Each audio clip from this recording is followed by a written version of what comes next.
Brett Comer is the point guard for Florida Gulf Coast. He joins us now. How much sleep last night?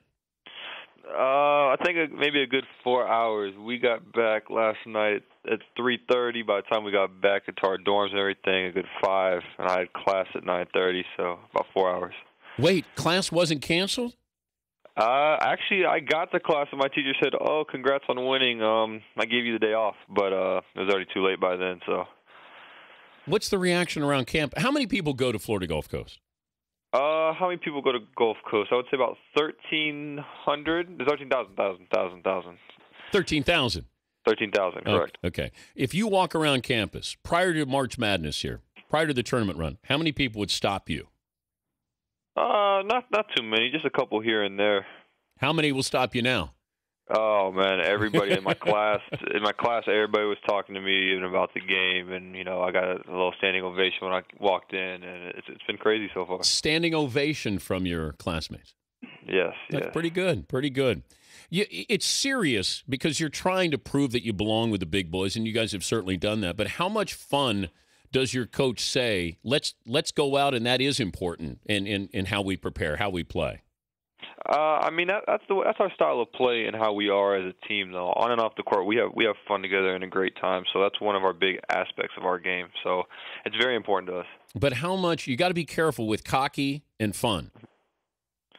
I mean, oh man, it's hard to explain with our team. It might look cocky to us, but it's more of a confidence type of thing.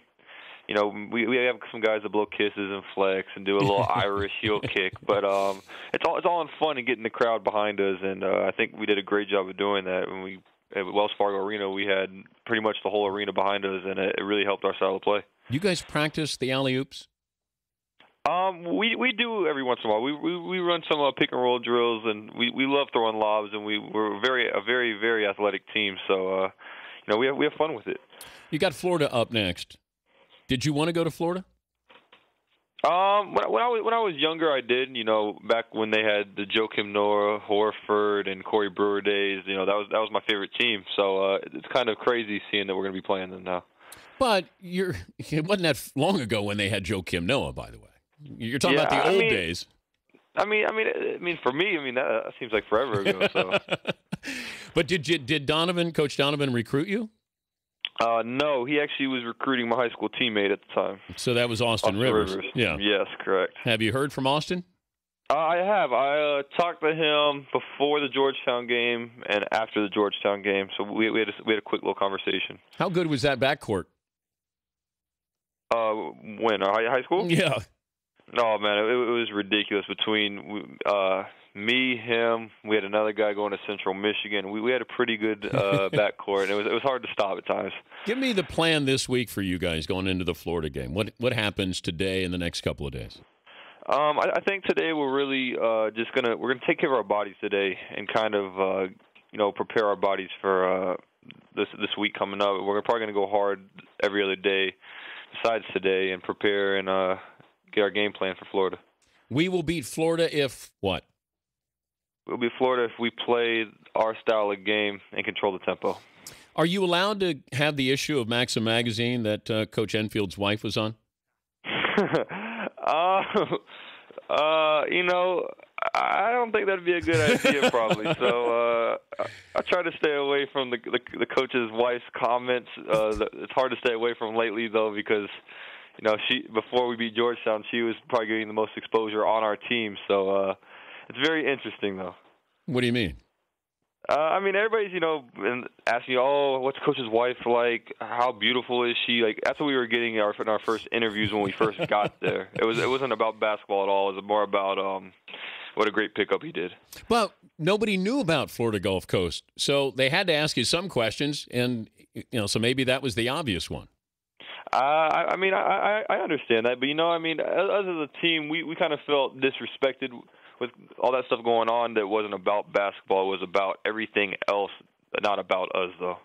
We're talking to Brett Comer, Florida Gulf Coast point guard, joining us, Dan Patrick Show. I like the fact that you talked about this, losing your dad a couple of years ago, and sort of that void that's there, because this is the moment that your dad being a basketball coach, and he would appreciate this more than anyone in your family.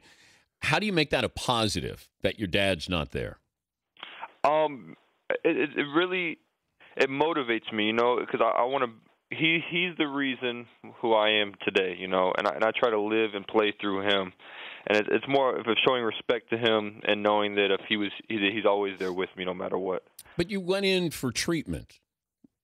Explain that. Why? Treatment? You mean when I went to a grief counselor? Yeah. Because I was really dealing with some depression type of stuff and anxiety and stress, and I really wanted to get that taken care of because it was affecting me physically and mentally on and off the court, and I really just wanted to get over that and be able to be back to my normal self. What role did your mom play in all this?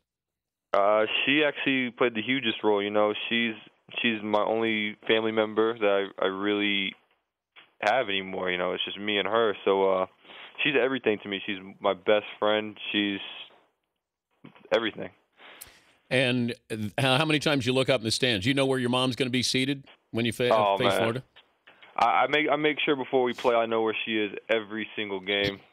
And after every game, I always look up to her, and and when we make that eye contact, especially at the tournament, we both know that we're thinking about my dad, and it's kind of tough at moments like this because you know we wish he was here, and he'd be eating up every moment of this. Enjoy it though, Brett, because no matter what happens, what you guys have accomplished, it's been amazing, and so far it's been Florida Gulf Coast tournament, and I hope you guys understand it. Even if you don't advance, you guys have accomplished something pretty amazing. Thank you, but you know, I mean, as a team right now, we're not really as much. It's hard to eat all that up right now because we're so focused on winning and trying to keep moving on and prove everybody else wrong. So I don't think it really has hit us too much yet, like you're talking about. You're right, and it won't until weeks after, maybe a couple of months after, and you're going to look back and you're going to look through pictures and articles, and you're going to go, we really did shock the world. And it's pretty hard to do that now, but you guys have done that. So congratulations so far. Now go beat Florida. Thank you. All right. That's Brett Comer, point guard for Florida Gulf Coast.